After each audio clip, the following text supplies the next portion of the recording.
¿yo quién soy? Hay gente que se queda quieta esperando, es que todavía no encuentro el sentido de mi vida. Y entonces viven así mucho tiempo. El amor es necesario en una pareja, pero no es suficiente. Bueno, no puedes elegir cambiar esto, pero puedes elegir qué haces las otras 10 horas que te quedan libres y empieza a destinar un poquito de tiempo hasta que la balanza cambie. Me acuerdo muy bien de cuando yo me di cuenta de que yo me podía ver a mí misma. Entonces digo, a ver, si yo me puedo ver a mí misma, ¿esa quién es? O sea, o quién es esta o quién es esta. Incluso es peligroso que sientas que todo está tan perfecto. De que yo tengo que encontrar pareja, casarme, tener profesión, tener hijos y ya está, porque yo no quería eso.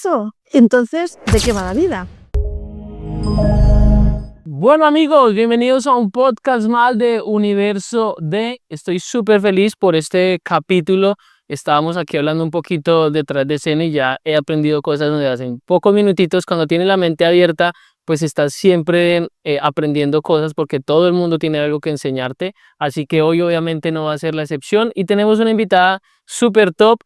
Tuve la fortuna de estar en su evento. Es socia también de Carolina Angarita, que ya estuvo en un podcast aquí con nosotros. Y bueno, vamos a compartir, hablar un ratito de la vida. Así que Belén, como yo diría, pero Belén, como se diría en menorquín. Bienvenida, ¿cómo estás? Y gracias por estar acá. Y la primera pregunta que tengo para ti es, ¿de qué es tu universo? Bueno, gracias Jeff. Primero, también muy contenta de estar aquí. Y mi universo, te diría que es de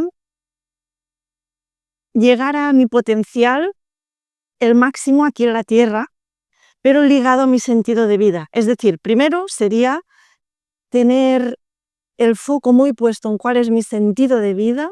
¿Qué? Y teniendo claro que ya tengo un sentido de vida porque ya lo he ido encontrando, ahí desplegar todo lo que sea posible mientras esté aquí. Muy bien, yo ahora por lo que hablábamos un poquito detrás de cámaras, veo que eres y por la conferencia que alcanzo a escuchar, alcanzo a recordar algunas partes de tu conferencia en Bogotá. Veo que eres una persona como muy tranquila y que vive mucho como te gusta la paz o la calma. ¿Sí es así o es una impresión nomás? No, es totalmente así. ¿Te gusta la calma? Sí, y cada vez más. Yo ya vengo de un pueblo y soy de Menorca y de hecho de un pueblo muy pequeñito que se llama Migjorn. Y en esa época tenía 800 habitantes. Yo entonces al crecer ahí, imagina, iba al cole, todo era como muy familiar. Conocía a todo el pueblo, te ibas a comprar, conocías a la gente. Y me sentía muy bien y todavía me siento muy bien ahí. Amo ese pueblo, Migjorn. Y entonces, ¿qué pasó? Que claro, después de Menorca, también isla pequeñita, era una sensación de estar muy segura en un contexto muy cercano, como digo, muy familiar, muy natural. Y claro, yo después fui a estudiar a Barcelona, porque ahí no había universidades, y esa ciudad era enorme para mí, o sea, me sobraba todo. Y bueno, sí, por lo tanto, noté, ahí pude, es verdad que llegué a querer a Barcelona, porque es muy bonita, y la gente que encontré también muy buena gente, pero es verdad que sí, que me gusta esa calma, me siento más cómoda con un petit comité, con una vida tranquila. Yo creo que la vida en profundidad se saborea mucho mejor así. Muy bien.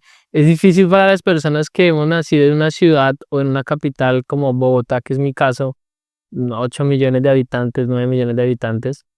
Es difícil imaginar la vida en calma, o sea, saber qué se siente. Puedes imaginarla y puedes decir sería chévere y mucha de la gente en Bogotá o varias personas los que podemos o tienen alternativas, pues se van a ir a los pueblos aledaños con la cercanía a la ciudad, pero pues con la tranquilidad de un pueblo. Pero de alguna manera es difícil percibir cómo es la tranquilidad. Así que me gustaría que nos contaras un poquito de tu infancia, de cómo fue esa infancia, de cómo es nacer y criarse en un pueblo con 800 habitantes, que se me hace una locura.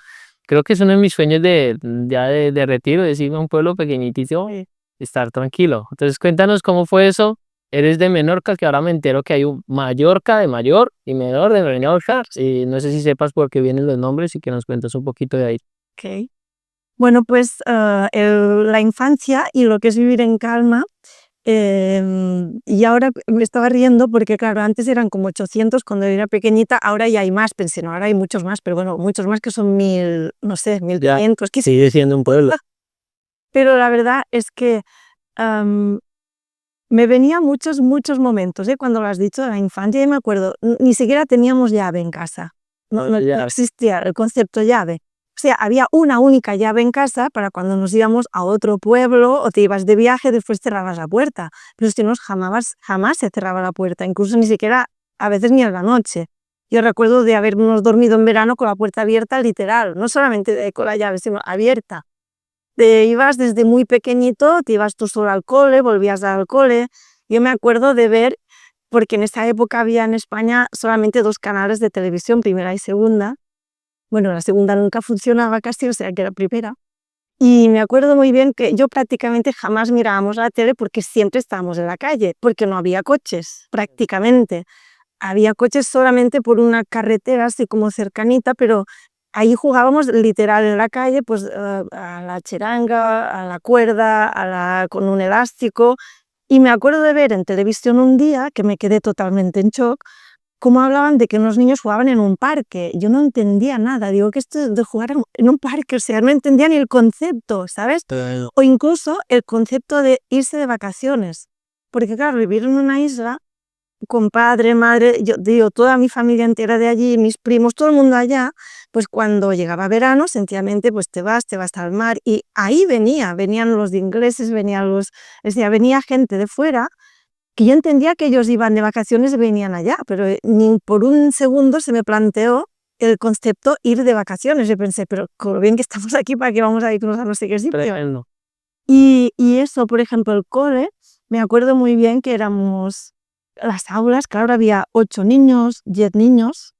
En mi caso, justo el año en que yo nací, que era el 71, fue pues como algo, se desbordó, no sé por qué motivo, todavía no lo entendí, pero pasamos de una media de 8, 10, 12 y pasamos casi como a 30 o algo. Pues había muchas vacaciones, entonces se pusieron los de ahí a hacer hijitos, Sofía. Algo pasó y resulta que después, bueno, algunos se fueron a estudiar porque padres y madres eran de fuera. Bueno, el resumen es que al final en una temporada unimos chicos que venían del otro, como del año anterior, con el mío, y me acuerdo que eso era una aventura también de ir al cole, ver chicos de la otra clase, y los profes vivían, o sea, teníamos las aulas, imagínate donde estamos ahora mismo, y yo desde la ventana veía las casas de los profes porque el pueblo les ofrecía a los profes que venían su casita. Entonces en el mismo patio del colegio ahí tenían su casa. Y claro, y era una sensación de, con los niños nos conocíamos todos. El mezclar después de edades fue como súper divertido. Después me enteré que había escuelas que separaban chicos y chicas, que esto también jamás se me había pasado por la mente, porque ahí estábamos todos y disfrutando, y con estos profes incluso nos íbamos a, no sé, a nadar o de excursión, o sea, era algo muy familiar. Esto ya no es así, ahora mismo, pero sí que era eso. Después ir a comprar, desde muy pequeñito, pues ya podías ir a comprar. Pequeñita me acordaba mi madre, pues vas a comprar jamón. Pues yo me iba a comprar jamón, esto en una ciudad impensable. Claro. O te veían por la calle, oye, ¿tú de dónde eres? ¿De quién eres? Sí, de Gumila y tal. Ah, así que tu padre, y rápidamente te ubicaban. Así que sí que era una sensación de seguridad. Yo me acuerdo también de, eso era rarito, en invierno, que hace frío, pero en este caso en Menorca bueno, ahí sí que hay muy poca gente, muy, muy poca gente en invierno. Y en esa época mucha menos gente. Entonces ahí, por ejemplo, mi madre sí que nos permitía, siempre nos decía, podéis hacer lo que queráis jugando mientras no os hagáis daño y no tengáis frío, ¿no? Eran como las 2 normas, pero es igual, si te ensuciabas, si llegabas, no importa. Y entonces un día con mis hermanos y unos amigos, pues nos fuimos con la bici pues a nadar, el mes de enero, que es invierno. Y esas cosas sí que me acuerdo, y ninguno de nosotros se resfrió, porque como nuestra madre nos decía eso, pues nosotros sabíamos que podíamos ir, Y no podíamos cogíamos toalla, nos secábamos y listo, pero los otros que venían a escondidas, eso sí, porque no tenían toalla, entonces es fatal.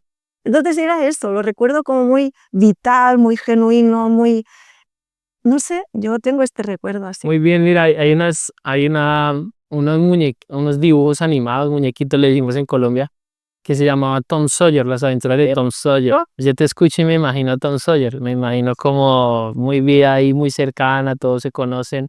Y dijiste algo que me pareció muy curioso, y es el concepto del parque de niños. O sea, ¿en qué momento en una ciudad determinan que hay un lugar para que jueguen niños que le llaman parque?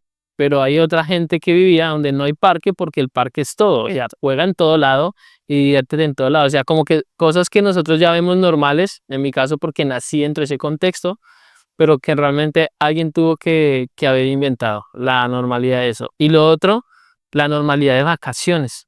Cuando vives en un estado, ahora llevándolo un poquito a un contexto más filosófico, en un estado de plenitud, no necesitas descansar, porque ¿de qué quieres descansar si estás viviendo pleno? Así que son cosas que ahora normalizamos, pero no tienen sentido cuando las interiorizamos. Eso es. Entonces me parece brutal. ¿Tus papás qué hacían? ¿Qué profesión tenían? ¿Por qué hacían? ¿De qué vivían en el pueblo? ¿Cómo era? Mira, esto también es otra historia. Claro, ellos nacieron, mi padre, en plena guerra. Tenía 2 añitos cuando estalló la guerra civil y mi madre 2 años después de estallar la guerra. Entonces ellos venían de una situación muy complicada, Sí. muy, muy, muy complicada. Entonces, en este caso, mi padre sí que venía de una familia que más o menos tenían sustento y estaban bien, mi madre no. Entonces, mi padre quería formarse porque es un apasionado o sea, todo lo que es la física, es un apasionado de aprender, mi madre también, pero no pudieron estudiar por esta situación. Okay. Sí que es verdad que mi padre pudo estudiar un poquito más, pero él habría pues salido de Menorca, habría estudiado afuera, eso no fue posible. Entonces él al final era súper inventor, inventó montones de cosas, incluso una lavadora cuando no existían las lavadoras y todavía el señor que dice, tu padre me hizo una lavadora porque tenía no sé cuántos hijos, se inventó una ducha cuando todavía no había duchas, en el sentido de, como ahora, había nada, te bañabas con un agua en Una cubeta. y cubeta y ya. Entonces él finalmente tuvo un negocio, porque era mecánico, finalmente pues tuvo eso. Ahí sí que, ya digo, Pero aprendió a ser mecánico así haciendo. aprendió Con al el inicio, inventor. vi que fue a una escuela y realmente era brillante, eso es verdad, era brillante porque llegó a mejorar una moto que estaba en el mercado, la mejoró muchísimo, con muy jovencito, hizo sus cambios en su propia moto y es que iba súper más rápido, se calentaba mucho menos, era algo excepcional. Entonces, a ver, están dentro de Menorca, que es una isla, y en Menorca había un pueblo. Sí. Y tu papá trabaja en otro pueblo, me imagino. En ese momento, sí, porque claro, en Menorca hay Habían ya 800 están habitantes 11 pueblos ya, en total. en Menorca. Entonces, en ese momento él fue a estudiar lo que antes se llamaba en España FP, maestría, hasta donde llegó los estudios en Menorca, ¿no? ¿Eso es como secundaria o qué es la maestría? Esto sería secundaria, sí, Ok, que era como lo máximo que se podía aspirar en ese momento allá. claro. Y después empezó ya a trabajar en empresas, pero en otro pueblo, efectivamente. Él, por ejemplo, tenía que ir en bicicleta al otro pueblo porque no existían buses, no había coches. De hecho, en el pueblo donde yo vivía solo había 2 coches. Ya. Uno que era justamente de mi abuelo y el otro de otra familia. Bueno, quizá había más, pero yo me acuerdo de estos 2, pero no de pequeñanos, sino que me explicaban. Uno de estos hacía, Millor, que era a mitad de la isla, hacía el recorrido de la mitad al este y el otro al oeste. Ya. Entonces, como Ustedes estaban en un pueblo pero central. central, Ya. sí, al sur. Y entonces él sí se iba a trabajar, estuvo trabajando en Nueva York y cuando yo tuve todo el conocimiento, pues ya creó su propia empresa y ahí pues sí, hasta que nosotros nacimos y todo. Entonces él no solamente tenía esta empresa, sino como te digo, tenía esta inquietud, curiosidad inmensa y todavía la sigue teniendo con 90 años que tiene ahora y creó un montón de cosas. Esta lavadora después es igual, de un coche en miniatura hizo uno grande, literal, y funcionaba, sin papeles, pero funcionaba en esta época. Después mi hermano veía algo, un día vio unos dibujos en televisión, dijo, yo quiero uno de estos, era una cosa que saltabas, le construyó eso. Entonces era así, ¿no? Incluso ha construido clarinetes que tú nunca jamás dirías que no está comprado en una tienda. Ya. Desde un tronco que él mismo pues tiene la leña, la deja secar y construyó las herramientas para construir el clarinete. Bueno, entonces él viene de eso. Tremendo. Y sí, y tía, hay mucha gente incluso una máquina también para la manzanilla, cortarla a trocitos, bueno, o sea, tiene una historia, la bolita que tiene la manzanilla, pues el tronquito, pues que se cortara en un sitio concreto, cortar eso se tardaba la persona más rápida 1 kilo al día. Y esta máquina con, no sé, con nada cortaba 40 kilos. Entonces creó, y la pensó primero y después la creó y era la única máquina en Menorca para cortar manzanilla. Entonces eso era toda mi vida, yo vi eso. Siempre vi a mi padre sentado dibujando y yo digo, ¿ahora qué haces? Y me explicaba, ¿no? Creando. Creando. Y mi madre es súper, súper, súper curiosa. Ella no pudo ir al cole de muy pequeñita. Su familia no tenía recursos, con 8 años ya tuvo que salir del cole, la mandaron a trabajar a una casa, esto era muy habitual, con 12 ya estaba viviendo en el pueblo a 22 kilómetros, pero en esa época esto era súper lejos, entonces con 12 añitos ya estaba cuidando de 3 niños en otra casa, viviendo allí todo el año y veía a sus padres 2 veces al año. Tremendo. 2 veces al año.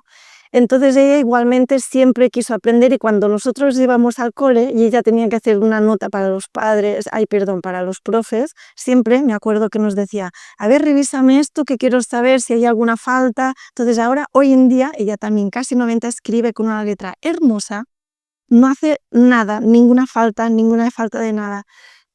Lee muchísimo, libros de psicología, ya digo, entonces ella podría haberse quedado directamente analfabeta, porque Claro. no fue al cole, pero que va, porque no se conformó con eso. Muy Y bien. entonces desde que yo era pequeñita, antes de yo nacer incluso, ella conoció a una persona que vino a nuestro pueblo que era inglesa. Esta mujer venía de vacaciones, se compró una casa y esta mujer sí que tenía mucha cultura, entonces ella se empapaba de esta gente, se hizo amiga de esta, se hizo amiga de una francesa que era escritora y esta, por ejemplo, la inglesa, le empezó a hablar de todo lo que es la práctica, actividad física corporal, que ahora es lo que es el yoga, antes ya era yoga, pero antes no se oía jamás escuchar de esta palabra yoga, no existía todavía en Menorca. Entonces ella aprendió eso súper bien, porque yo después me formé como licenciada en educación física y sé que lo hacía bien. Entonces se formó con ella y lo hacía por su propio placer, ¿no? Entonces ella trabajaba en casa un montón, estudió, es decir, después se pudo aprender a coser, entonces sabía hacer, bueno, de todo, muchas habilidades, era coser ropa, me refiero. Sí. Entonces también se dedicó a soldar bisutería y cada cosa que hacía era realmente buena. Pero para descansar en la tarde, que en esa época no había gimnasios, no había nada de eso, ella misma, para sentirse bien, hacía esta práctica de gimnasia. Y entonces, ¿qué pasó? Que las mujeres del pueblo empezaron a ver que ella hacía eso y le decían, ¿puedo venir? ¿Puedo venir? Que sí, al final, 35 años haciendo eso, cada día, sin cobrar ni nada. Ella hacía eso y tuvo un montón de mujeres. Y yo de pequeñita pues me iba también con una manta, en esa época íbamos con mantas, no existían esterillas ni nada de esto. Y lo mismo, entonces eso es lo que yo viví. Tremendísimo. Qué historia tan bonita. O sea, tu papá un genio me hace pensar cuántos genios hay en lugares, pues, de recógnitos o no ciudades, que son genios y que de alguna manera han sido unas piedras elementales en el lugar porque han creado máquinas o cosas que han ayudado a facilitar la vida, es la evolución del ser humano. Tu papá monta una empresa, ¿de qué era la empresa? De inventos, mecánica, tecnología. De mecánica, De me- la, Dale. la empresa era de mecánica y en ese inicio, ¿no? Pues eran coches básicamente, pero después llegaron a venir mucha gente de toda Menorca, no solamente de ahí cerquita, porque ahí prácticamente no había pueblos, sobre todo por lo que he dicho antes. Venían muchos tractores, personas que tenían tractores, porque mi padre era un mecánico de verdad, en el sentido de que cuando una pieza se rompía, él no iba a comprar otra pieza. Él lo que hacía era mirar cómo eso funcionaba y la creaba desde cero. Ya. Entonces eso salía mucho más económico para esa persona.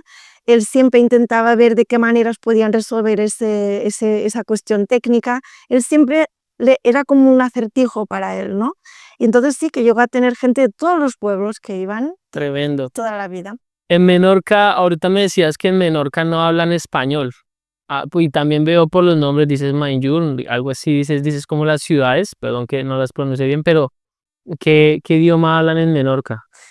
En Menorca hablamos un dialecto del catalán, que se llama menorquín. Entonces la lengua realmente sería el catalán, pero es un dialecto, porque los de Barcelona que hablan catalán, cuando yo me fui a estudiar a Barcelona, por ejemplo, me decían, ay, es que no te entiendo, ¿no? Ya, Entonces, claro, si hablas menorquín cerrado o mallorquín, que también hablan súper diferente a nosotros, pero nos entendemos, porque es la misma lengua, son las mismas raíces, pero es menorquín. Entonces, por eso Migjorn, que es mi pueblo, se llama Migjorn, y, y bueno, y mi nombre, Belém, ¿no? Se pronuncia. me gusta más ese balem. Esa lengua, cuando dices un dialecto, ¿es como un acento? ¿O es diferente un acento? ¿O cambian palabras? ¿O qué es lo que es diferente? Sí, cambiamos eh, palabras, la entonación, cambiamos incluso estructuras. Por ejemplo, Menorca tuvo una particularidad, que es la única isla que tuvo esa particularidad, que fue hasta hace 200 años, poco más, inglesa. No era española, era inglesa. Ya. Y antes de eso francesa, y antes de inglesa, y antes francesa. Han estado como colonizando. Exacto, por la ubicación de la zona geográfica y porque tiene dos puertos naturales enormes, sobre todo el de Mahón, y estos puertos naturales permitían entrar unos barcos, pues claro, muy grandes. Esto facilitó, bueno, de todo, tanto la posición geográfica a nivel estratégico, como también de productos en el momento de compra-venta, y por eso Menorca era muy, muy codiciada por muchos países. Ya. Y por eso es que nuestro menorquín tiene muchas palabras que también mezclan y tienen incluso frases. Por ejemplo, que ets de nom significa cómo te llamas.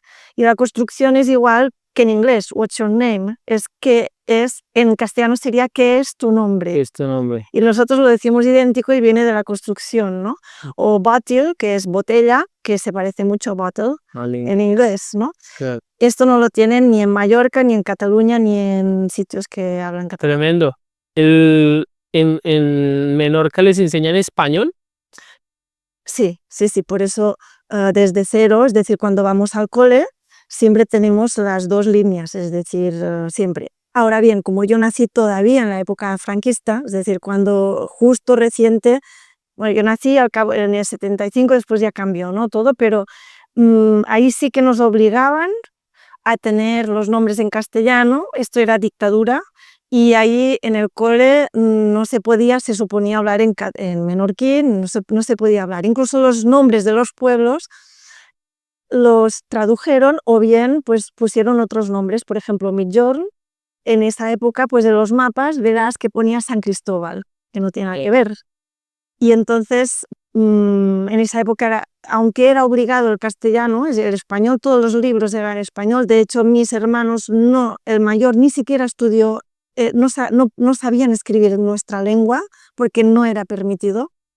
Ahora sí, ahora ya yo fui de las primeras promociones que en sexto, en primaria, empezamos ya a estudiar catalán, pero antes no, nadie. Ya. Y ahora sí, ahora sí. Ahora un poquito cuidando las raíces, estudian catalán, español, las dos, y menorquí.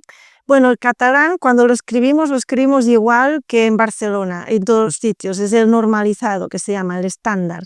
Pero en menorquín, si tú nos oyes hablar, no hablamos como escribimos. Ya, o sea, es un lío ir, si no entiendes, no vas a entender mucho. O sea, te voy yo, que hablo español a duras penas, voy allá No. y no voy a entender nada.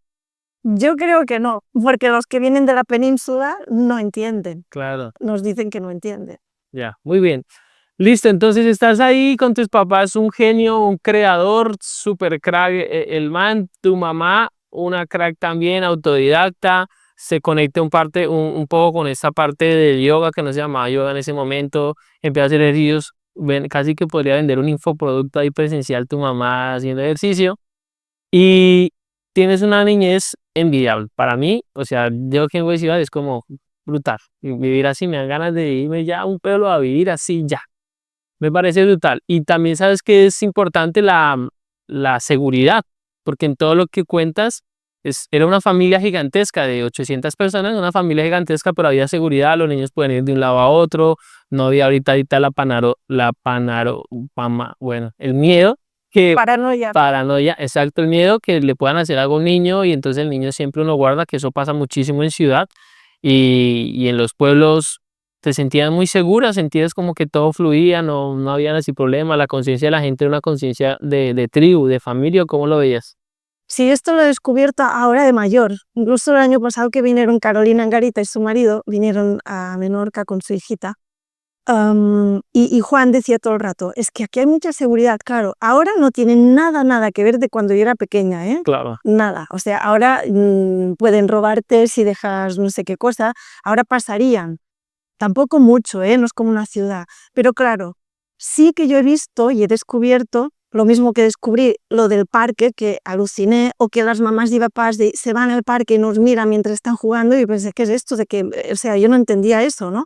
Entonces lo mismo con la seguridad. Fíjate que incluso en casa mis padres me explicaban que cuando ellos eran pequeñitos, que muchas casas ni tenían llave, pero las que tenían llave ponían, cuando se iban de casa, dejaban la llave fuera, es decir, puesta, pero por fuera, para que cuando tú veías una casa con la llave puesta por fuera, significaba, no estamos en casa, ahora venimos. Claro. O sea, este era el mensaje. Ahora te encuentras una casa con una llave y la encuentras vacía, pues no. Entonces, era eso. O incluso tenían, como no había relojes o no había teléfono en esa época, de hecho yo nací en una casa que no teníamos teléfono en nuestra casa, tenía teléfono mi padre en su taller.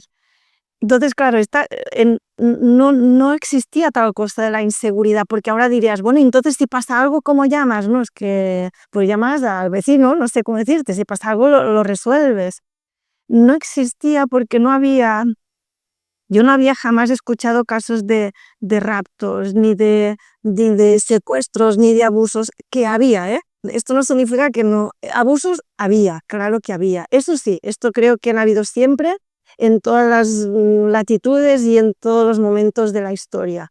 Lo que por supuesto se mantenían en familia, es decir, se cree todo lo típico que ha pasado toda la vida y que sigue pasando, menos, pero sigue pasando. Ahora bien, lo que es la seguridad a nivel de ir por la calle, de que te roben, de que robaban quizá en esa época, pues si era una época de mucha escasez, podían darte comida, melones, lo que sea en esa época. Pero lo que es esta sensación de inseguridad de una ciudad, que yo hasta que fui a Barcelona no entendí lo que era ese concepto, claro, eso para mí no existía tal cosa. Sí, es tremendo porque vemos la vida a través de estas experiencias y lo que nos cuentan. Entonces, un niño que nace sin eso no puede entender. No sé, un niño chiquito, cuando le hablas de ladrones, no lo entiende tampoco. Es como así que la gente roba. Si lo criaste con valores, es decir, ¿cómo así que roban? Y entonces empiezas dentro del contexto a escuchar el diálogo y robaron a este y las noticias y entonces se te empieza a meter en la cabeza. Pero cuando no tienes televisión, cuando no estás expuesto a comunicación como ahora con las redes sociales y esto, pues hay muchos conceptos que no entran en tu cabeza, entonces tu mente de alguna manera se mantiene más pura, hasta muy grande, hasta que te vas a otro pueblo. Y entonces eso yo creo que es muy bueno para la mente, porque como la mantienes pura, te evitas muchos miedos, te evitas traumas, te evitas temores, te evitas vivir en estado de supervivencia. Y eso se me hace pues brutal, se me hace buenísimo. Empiezas creces en este ambiente. ¿Y qué te gustaba hacer de pequeña? Porque fuiste música o estudiaste música, pero ahora acabo de escuchar que también estudiaste educación física. Entonces, ¿qué hacías de pequeña para que te ayudó a estudiar música y educación física? ¿Cómo fue eso? Bueno, en casa eran todos músicos, siempre, ¿no? Entonces mi padre tocaba el clarinete desde muy jovencito, 11 años.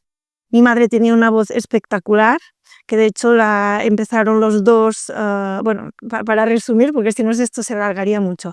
Pero bueno, mi madre una voz espectacular, mi padre era, ya digo, clarinete, pero además tocaba la guitarra, entonces yo era... ¿Tu papá tocaba la guitarra o tu mamá? Sí, mi padre, los dos guitarra y mi padre clarinete, pero después... ¿Hicieron un grupo o qué? Claro, después empezaron a tocar juntos, mi padre tocaba y mi madre cantaba. Entonces yo me acuerdo muchas noches de llegar a casa y, bueno, noches, o sea, atardeceres, estábamos en casa de la escalera, solía ser cuando hacía calor, o sea, afuera, daba a la calle, y estaban ahí tocando, cantando, entonces yo eso pues me encantaba. Hermano, ¿en qué idioma cantaban? En menorquín, sí. ¿Qué? Sí, canciones de allí y también de fuera, canciones en esa época, pues habaneras y sí, de muchos sitios. También, sí, en castellano también, pero muchas menorquinas. Entonces, ¿qué pasó? Que mi hermano, los dos hermanos también empezaron a tocar, el mayor acordeón, empezó con el acordeón y después pasó al clarinete y el segundo desde muy pequeñito guitarra y después saxofón. Entonces yo también arranqué con la flauta travesera primero y después piano. Entonces en casa al final... ¿Cómo aprendían? ¿Practicando un instrumento? ¿Tu papá los hacía, los compraban y practicaban o se metían a academias o cómo era? No, academias no existían, en Claro. York no había esto, no existía, pero sí que había, en York por algún motivo que no sé exactamente cómo, pero había personas muy, muy apasionadas de la música y iban enseñando los mayores a los menores. Entonces, había una banda de música en esa época que todavía existe, entonces mi padre ya tocaba desde los 11 años en esa banda. Entonces, a mí me enseñó una mujer que es la hija de Francesc del Branca, que hay súper conocido, es un médico que fue muy, muy reconocido porque se encargó de recoger todo el folclore menorquín y de cuidar la lengua cuando era prohibido, o sea, está prohibido todo. Entonces, a mí me enseñó esta mujer primero a solfeo, a leer, y después sí que tenía un piano y me dejaba tocar en su casa. Después, cuando yo quise tocar la flauta, ahí sí que tenía que ir a Mahón, que ahí sí que había un conservatorio. Pero fíjate, yo me iba con el autobús, que había un único autobús, que se iba muy, pero yo con 8 años. Eso hoy en día ni loco, un niño se va solo con el autobús, me iba con el bus, el sábado iba allí, me daban clases y regresaba. Después ahí sí que aprendí en ese conservatorio. Lo mismo con el piano también. Y tocábamos los 4, porque después mi madre tocó el cello. Entonces, A los 8 años empezaste a tocar los instrumentos y a aprenderlos sí. ya más profundamente. Sí, empecé a los 8, es decir, lo que es solfear a los 6, más o menos. Yeah. Después con flauta 8, 9 o 10 o algo así. Y después piano un poquito mayor, a los 13 o algo así arranqué con el piano, que es realmente el instrumento que a mí me gustaba de verdad. Pero me gustaba mucho la flauta porque tocábamos los 4, mi padre y mis 2 hermanos y yo, en la banda. Entonces tocábamos juntos. Menos mi madre, que al tocar el cello, en las bandas no hay cello, porque en las bandas solo hay instrumentos de viento y percusión. Yeah. Entonces mi padre y mi madre sí que tocaban en una orquesta en Mahón. Entonces yo he visto todo eso. Cuando tocaban en las orquestas, se iba la familia a orquestas, a fiestas de pueblo o a celebraciones y los contrataban, venga y toque aquí. Sí. Es decir, cuando mi padre y mi madre fueron los primeros, por ejemplo, que los contrataron en hoteles para cantar. Yeah. Los primeros que yo sepa de toda Menorca. Que mi hermano ahora se dedica a eso, por ejemplo, el del medio. Y además tiene una banda que se llama Vinigaus Band, que es, bueno, si lo miras en Spotify, o sea, hoy mismo tienen concierto. Tremendo. No, perdón, mañana. Los otros, cuando tocamos en la banda, ahí sí que vamos, no solamente en mi pueblo, sino que íbamos a otros pueblos a tocar en las fiestas patronales de los pueblos. Claro. Y cuando era la orquesta, que es donde tocaba mi padre y mi madre con la de Mahón, ahí pues daban conciertos, que es otra historia. Entonces, claro, desde pequeñita yo vi eso, entonces por eso empecé a estudiar, ¿no? Empecé a estudiar música porque me encantaba. Yo era muy reservada de pequeñita. También la educación en esa época, aunque teníamos mucha libertad en este sentido de movimiento, era muy disciplinada, tenías que obedecer. Entonces yo aprendía eso de obedecer y era como que no podía manifestar todo lo que sentía, no era permitido en ese momento. Entonces la música me ayudaba para poder expresar todo aquello que tenía que callar en otros contextos. Claro. Y ahí me ayudó mucho.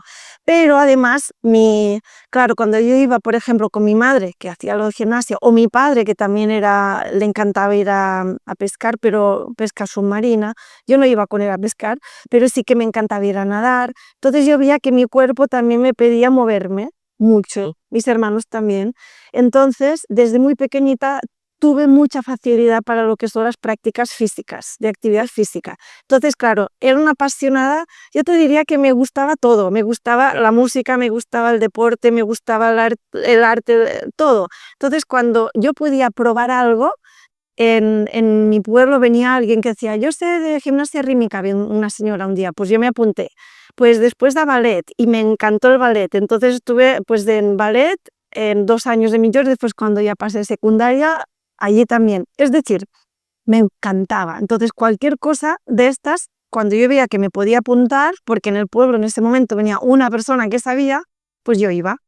y al final pues ya sí que estudié pues más años ya en el Conservatorio de Música, y después estudié también la carrera de Educación Física en ese O sea, momento. la música la estudiaste mientras estabas en el pueblo hasta que eras adolescente, Sí, joven. sí, hasta Pero los 15. claro, y lo estudiaste de alguna manera profesional porque fueron muchos años de estudio, pero siendo una niña. Pero luego de que sales de ahí, te decides como profesión estudiar educación física, es lo que entiendo. O sea, te vienes a Barcelona a estudiar esa educación física porque de alguna manera ya sientes que la música era. ¿Por qué no estudiaste música? ¿Por qué no te hiciste una carrera de música? Yo seguí estudiando música estando en Barcelona, incluso fui a cantar en el Orfeo Català, que es muy conocido, entonces yo eso lo seguí haciendo, pero me di cuenta que yo era una músico, es decir, yo tocaba básicamente para expresar, Ya. tocaba para mí. No tenías como ese afán de ser una artista, de exponerte, de hacerlo para la gente, no, lo hacías para ti, para un tipo de catarsis de terapia, autoterapia, ¿no? Sí, lo hacía para mí, para este punto de tanto catarsis y poder expresar, y con la banda, con la flauta en este caso, para poder compartir, socializar, nos reímos un montón, o sea, era como muy, muy divertido. Ya. Entonces yo utilizaba la música en este sentido, para decirlo de alguna forma, no me gusta decirlo así, pero sí sería, me ayudó mucho la música, y hasta los 30 estuve en activo. Entonces, hasta los 30 realmente sí, incluso pues nos movimos con Orfeo, nos íbamos a tocar en, no sé, Alemania, en otros países, Holanda, y toqué el piano hasta quinto, no acabé la carrera porque ya vi que no quería finalmente dedicarme a eso. Ya, o sea, estabas estudiando formalmente dos carreras, educación física y música. Sí. Bueno, duraste 20 años en la música, digamos, muy comprometida, ¿no? Desde los 8 a 10 años hasta los 30. Tremendo. Una cosa, dentro de tu contexto, ¿era una familia que tenía muchas posibilidades financieras, económicas, o más bien normal, o de pronto escasos? ¿Cómo lo percibías o cómo lo No, recuerdas? eso veníamos ya te digo, al venir de la posguerra, lo que tenían los abuelos de mi padre, que sí que estaban cómodos, Sí. los de mi madre no, para nada, pero todo eso ahí se perdió mucho, mucho, mucho, se perdió. Sí que es verdad que todavía mi padre conservaron propiedades, es decir, que tuvieron una casa, tuvieron ahí pues como mínimo para vivir, y eso sí. Pero yo nací en una familia de sentir que no nos faltaba de nada, en el sentido de que no faltaba comida, Ajá. teníamos ropa, no pasamos frío, así como mi madre ni siquiera tenían para taparse en la noche, tenían que literalmente utilizar no sacos como vosotros decís sacos, sino de tela donde ponían las patatas y eso para taparse. No tenían comida, no tenían literalmente comida en casa de mi madre. Nosotros eso nunca jamás lo vivimos, teníamos comida, teníamos ropa, fuimos a clase, pudimos estudiar, nos pudieron pagar una carrera, estudios, pero no teníamos lujos, Ya, no teníamos lujos de ningún tipo. ya, sí. Muy bien. Era una clase media alta de pronto o media, más. Media, yo ni alta, Ya. media. Qué chévere, lo digo porque me parece, te veo y me describe tu infancia, tu niñez, y me parece mágica, la verdad. O sea, me parece increíble poder vivir así, poder tener hijos que se críen así. Me parece increíble, la verdad. Es un lujo. Ahora es un lujo eso. ¿Me entiendes? Aunque vivas en clase media, es un lujo para muchísima gente poder vivir así y debería ser la normalidad, pero ya está, el mundo ha cambiado, ¿no? Entonces, bueno, estudias educación física, si terminas educación física, música no la terminas porque sientes que no te vas a dedicar a eso, sino que te apasiona, pero pues ya tienes 15 años en ese momento, me imagino, de experiencia, o 10 y dices, ya yo puedo hacer esto y no es necesario que siga haciendo porque no me voy a dedicar. Viajas como música incluso por muchas partes, o sea, realmente haces una carrera de músico exitosa, diría yo, o sea, no es un Grammy, pero vives o viajas de la música y te permite tener muchas experiencias. ¿Qué experiencias tuviste gracias a la música? Bueno, mira, fue mi primer sueldo más grande, Ya, en el sentido que con la banda, por ejemplo, cuando nos contrataban pueblos, pues ahí nos pagaban, entonces ¿qué? ahí conseguí dinero súper fácil, en el sentido que disfrutaba un montón, me reía y encima me pagaban. Claro. Después, no lo expliqué, pero también aprendí a tocar la guitarra, muy básico, y entonces formaba parte de un grupo folclore de Migjorn. Entonces aprendí los bailes folclóricos que eran tradicionales. Entonces ahí también nos contrataban en hoteles, etcétera. Entonces yo ahí tocaba, ahora bailo, si actuamos bailo, pero ahora no toco, pero sí que tocaba y ahí también nos pagaban, entonces también conseguía dinero con eso. Después, cuando ya salí fuera, ahí era otro concepto, era cuando ya era más mayor, con estos, o bien con el coro de cámara del Conservatorio del Liceo de Barcelona, que ahí sí que nos presentábamos a concursos y tal, ganamos el primer nacional, por ejemplo, un año, el primer premio, pero ahí no nos pagaban. Era mucha exposición. Era exposición, claro, nos grabaron un CD, es decir, y después en el Orfeó, por ejemplo, salíamos cada año en televisión el 26 de diciembre, Sí. que hacían un mega concierto, entonces ahí cada año esto salía también en televisión. Sí, era una exposición clara, era grabar con personas, venían músicos buenísimos, no sé, Albert Guinovar, me acuerdo de haber grabado con él, que es un referente ahí en España, o tener de profe Salvador Brutons, que lo tuve, que es también una eminencia de España, o su mujer, Melissa Mercadal, que también de muy pequeñita hacer talleres con ellos y después poder también hacer, no sé, ya digo, no seguí en este formato a nivel profesional, pero sí que me trajo mucha felicidad y, y también ingresos en este sentido, tanto materiales como emocionales. ¿Era música? ¿Qué género tocabas? ¿Era música clásica o era más bien de toda o era música clásica?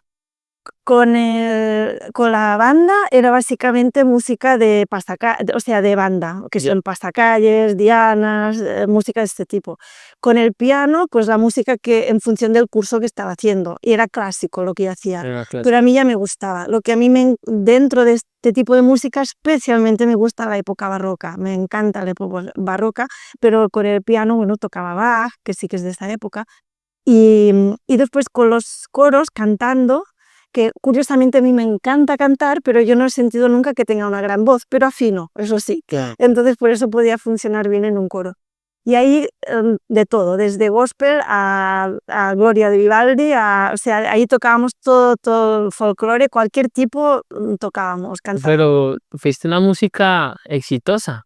O sea, sí. Es que a veces uno piensa que exitoso es solamente, no sé, el rockstar que se ganó un Grammy. No, viviste la música, ganaste premios, tuviste exposición, saliste en televisión, fuiste una música exitosa, qué chévere. Muy bien, y en educación física, entonces, ¿qué hiciste? Mira, ahí fue un poquito a raíz de mis heridas fui a parar allá, porque yo de pequeñita resulta que tenía capacidades, sí, como te decía, mi cuerpo era como que yo sin entrenar, pues ya tenía muy buenos resultados. Entonces vino un momento, vino una persona, un maestro que tuvimos, bueno, que al final acabamos siendo familia, porque se casó con una prima mía. Este maestro dijo, vamos a apuntarnos a carreras. Correr, ¿no? Cross significa, no, o sea, cross significa correr, pero por el campo y por ahí, porque de hecho no teníamos pistas de atletismo, o sea, tampoco podíamos. Pero bueno, entonces nos apuntamos muchos del cole a correr. Entonces llegó, bueno, fuimos cada sábado o cada no sé cuántos, pues hay carrera y nos íbamos todos y corríamos. Correr. Y el resumen es que un día me dicen, oye, que tienes que ir a competir a Mallorca. Digo, ¿por qué? Digo, ¿por qué me tengo que ir allá?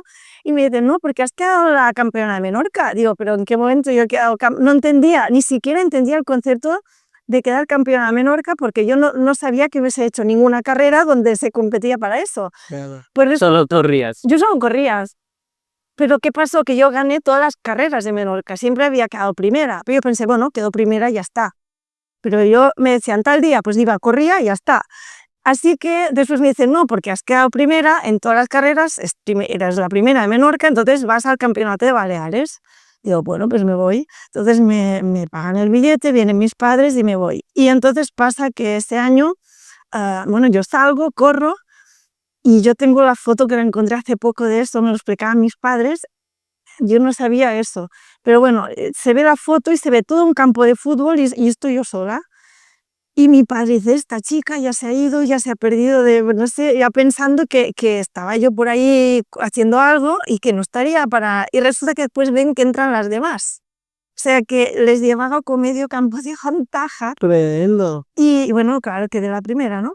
Pero O sea, te digo, en la foto se ve como tú estás ahí en el campo sola y tu papá dice ya se perdió, ya está por ahí miqueando, decimos en Colombia, como saltando y jugando.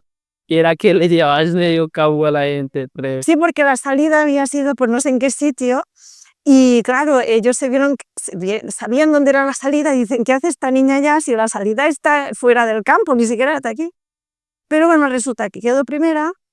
No me acuerdo qué marca hice, pero por lo que después supe, se ve que era una marca como muy buena. marca buena. Yo no entendía de nuevo esta cosa ingenua, ¿no? Yo no entendía ni la marca. No sabía qué significaba el concepto marca. Me decían, ¿qué marca has hecho? Digo, no sé, yo no hago esto.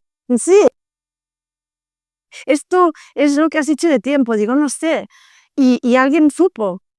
Y después, te lo digo porque, ¿qué pasó con eso? Claro, ¿qué pasaba? Yo sí que ganaba, pero yo no disfrutaba con eso, en el sentido, yo iba, corría y ya está, pero para mí era divertido lo de la banda o incluso el ballet, ahí sí que me lo pasaba bomba, bailando, pero esto de correr, y además era como no se enfadaban conmigo los entrenadores, pero decían, pero es que no llegas cansada, y yo pensé, pero encima tengo que cansarme.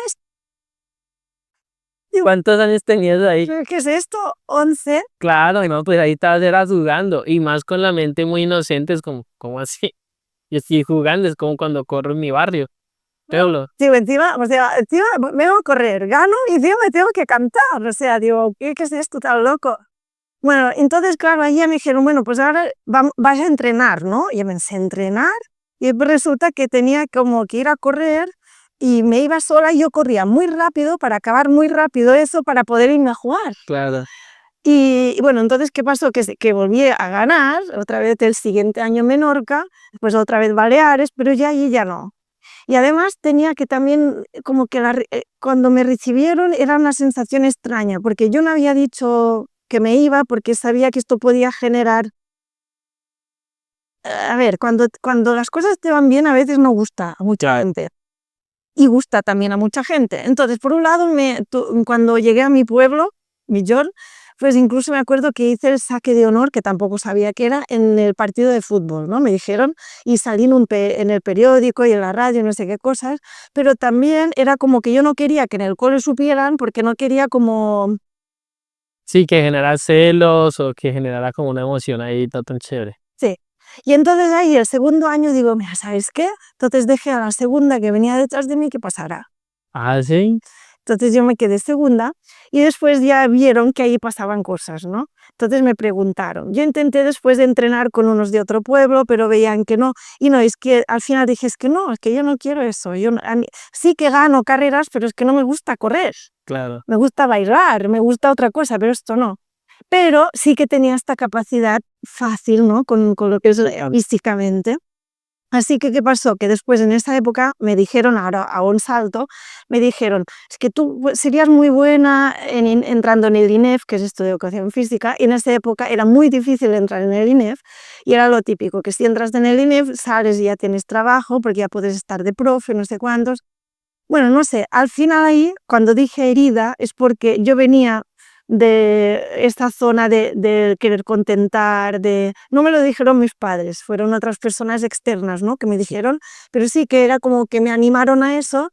Yo no tenía mucho conocimiento de ni qué quería hacer ni nada, no tenía claridad, entonces digo, bueno, pues hago eso porque parece que esto da prestigio o esto parece que es algo que... Entonces, pues bueno, pues fui.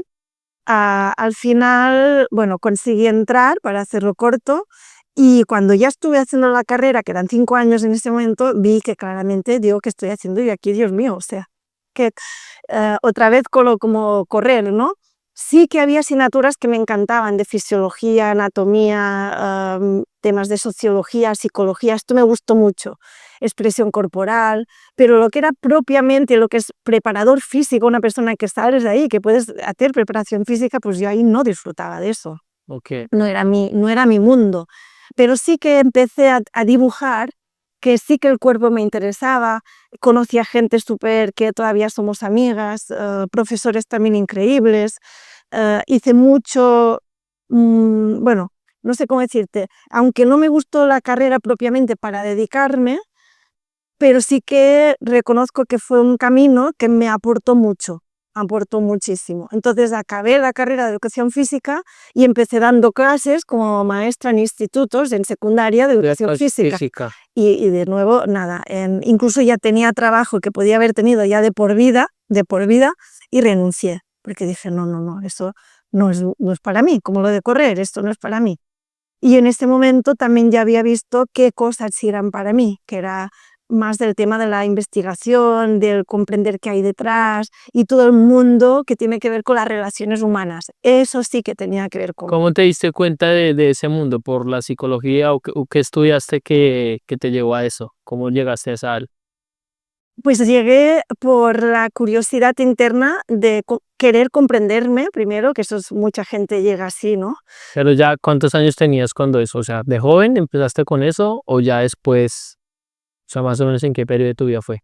El querer comprenderme y el tener interés por estos temas, yo creo que te diría desde toda la vida. Ok. Aunque yo no era consciente, pero después al cabo de los años digo, es que yo tenía pistas, siempre tuve pistas de eso, ¿no? Pero no me di cuenta de que estaban ahí.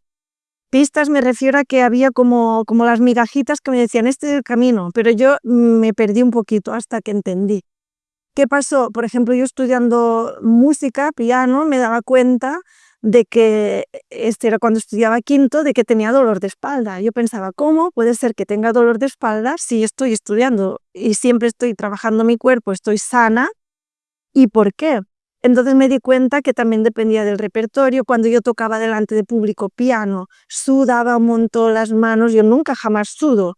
Entonces todo esto me hacía preguntar cosas, decir, ¿cómo puede ser que tenga dolor de espalda? Y entendía que tenía que ver con que yo tensaba, pero cuando tocaba delante de las personas, o por qué sudaba, o por qué me temblaban las manos. Y eso yo quise entenderlo. Yo necesitaba entender qué está pasando en mí, que cuando yo toco, después del tiempo entendí, claro, es que me estoy exponiendo, cuando te expones me siento en riesgo porque puedo no gustar. Yo tenía miedo al rechazo, desde este miedo al rechazo llega un momento y dices, pues entonces todo eso yo no lo entendía en esa época, pero quería entender. Entonces ahí ya empecé a leer, a intentar entender. Otro punto que también viví en una época muy cercana a esto fue enamoramiento. Ya. Me enamoré locamente de un chico en esa época y bueno, no funcionó. Yo misma cerré la relación, pero la cerré enamoradísima. La cerré porque digo, no, yo no quiero aguantar más aquí dentro porque esto es un suplicio. Entonces yo salgo, pero sí que me pregunté también muchas cosas, ¿no? Me pregunté, cuando sentí el dolor desgarrador que se siente de cuando quieres estar, de soltar, quería entender. Entonces empecé a leer. Después también me encantaba el mundo espiritual, no es que me encantara, es que lo sentía de dentro desde muy pequeñita, y no estoy hablando de religión, aunque sí que ahí en mi pueblo la religión católica es la que, pero no era eso lo que yo sentía. Lo que yo sentía era yo me acuerdo de pequeñita nos hicieron hacer un dibujo y me acuerdo de haber hecho un dibujo del mundo y con muchas personas dando la vuelta al mundo que se daban la mano. Esto ahora lo he visto otras veces, yo nunca jamás había visto eso. Para mí eso es la espiritualidad, ¿no? Ya. Era como crear algo entre todos. Incluso yo preguntaba a mis padres, ¿pero por qué si hay hambre en el mundo, estos niños que pasan hambre no nos repartimos y viene cada uno a una casa y entonces todos van a comer? Claro. Era eso, ¿no? Entonces yo ya sentía a Dios en mí, yo ya lo sentía, aunque no me habían puesto nombre. Entonces eso también, entonces empecé a leer todo, se juntó todo, el querer entender mi cuerpo, qué le pasa cuando me pongo nerviosa. Ahí después es cuando empecé la tesis doctoral de, ¿De qué hiciste tesis, doctora?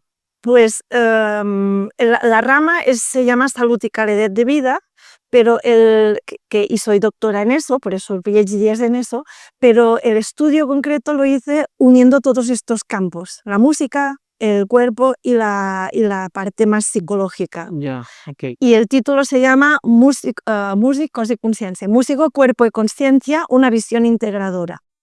¿Por qué? Porque yo quería explicar que la persona somos un sistema, el corazón no va aislado del hígado y el pulmón, no, son órganos que sí, que puedes mirarlos de forma individual, pero que sí o sí tienen relación entre ellos. Claro. Entonces, el sistema para mí era importante, entender que formamos parte de un sistema, cómo nos afectamos las personas.